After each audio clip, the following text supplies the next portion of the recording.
everydaygamers.com.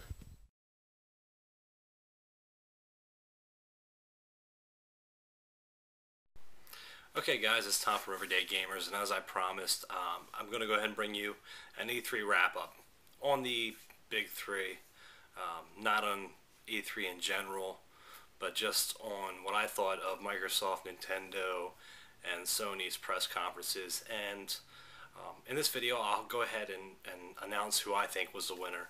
Keep in mind that this is all opinion-based.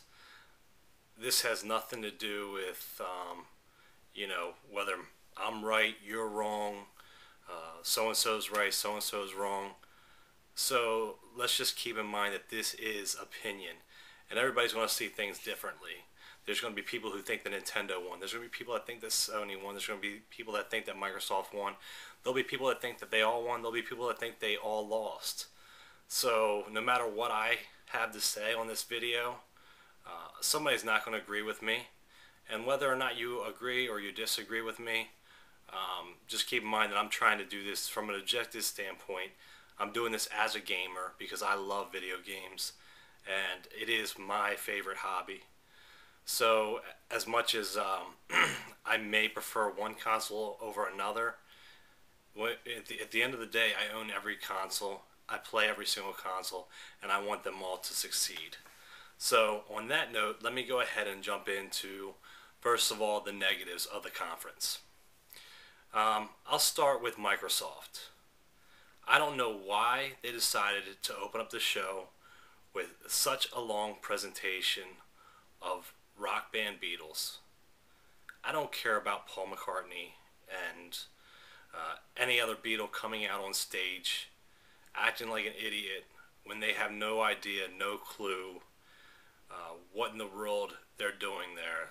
They look like they were on drugs now. They probably don't do any drugs. I don't know. I don't care.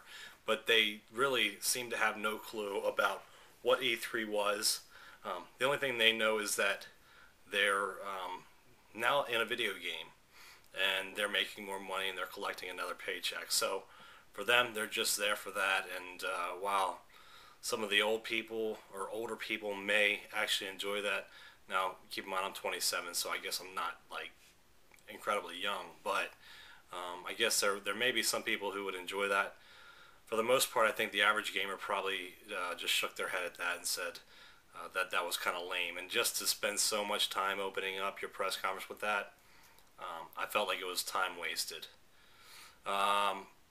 With Nintendo, the negatives, and there's more negatives with them than any other company in my opinion, at least with their E3 press conference. Cammy, don't bring her back next year, please. For the love of God, do not bring Cammy back. I don't need to see her play another video game as long as I live, because she probably only plays one video game a year, and that's when she's on the E3 press conference floor. Now, thank God they didn't have the debacle that they did last year, where they had a bunch of idiots running around playing Wii Music, looking like fools who had no idea, and just such a scripted piece of crap that was. The Wii Vitality sensor. What's next? I'm really thinking that next year that Sony is going to announce the Wii prostate exam. I mean, if you're so concerned about gamers' health, why don't you announce something that's going to lower my blood pressure? Because I get pissed off every time I watch your show and I see you announcing a whole bunch of garbage that I don't care about.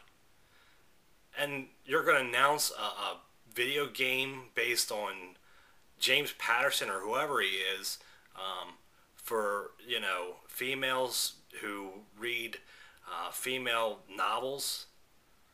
Come on. I mean, if you're going to announce something like that, announce a book for, men to read. I don't know. But, they just did not show me enough.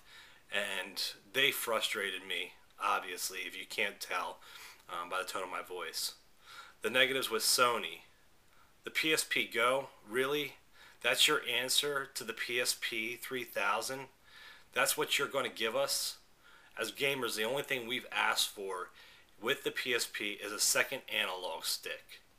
I don't want to download all of my copies of games.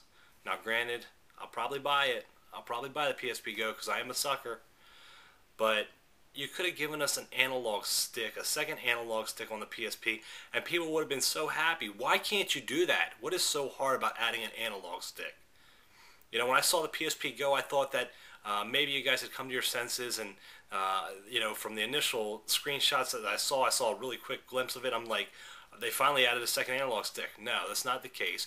Instead, they make a slimmed down version of the PSP that is all internal storage based. So you don't have a UMD card slot. You have to rely on your memory stick to function properly in order to load the games, and everything's going to be loaded off of there. I understand it's an alternative for other people who maybe want something a little bit smaller, but at $250, really? I mean, there's not as much working parts in this thing. You could have, I don't know. I just don't see how this thing warrants a $250 price. Like I said, I'll probably buy it because I am a sucker like that. Alright, so let me calm down a little bit, get off of the negatives, and talk about some of the positives from each of the press conferences. After Microsoft's initial idiotic move of showing Rock Band as their opening video, they finally showed us some video games that we actually care about as gamers. And don't get me wrong, Rock Band's a great game. We all enjoy it, but you know, year after year after year, we're just going to keep on seeing these Rock Band incarnations roll out, just like we see Guitar Hero every single year roll out with something new. And I don't want to see that every single year. And I don't want you to open your show with that crap. So, Splinter Cell Conviction. Good job. Game looks incredible. I know it's not a Microsoft-produced game. It is from Ubisoft, but good job on securing the rights to that. Good job on the Halo trailers that you've thrown out there, because they actually look pretty decent. I'm not a Halo fan by any means, but I actually now have interest in playing ODST and in maybe seeing what Halo Reach is like. On top of that, just trying to think of what else they showed. Metal Gear Solid. Okay, so it's not MGS4, but at least you got Metal Gear Solid on your console now. And I don't see it being as good as MGS4. I just don't think that the storage space on a standard DVD is great enough, or even a dual layer DVD is enough for Kojima to do what he really does. On to part 2. This is the end of part 1. So make sure you check out part 2 of my video conclusion of E3's press conferences.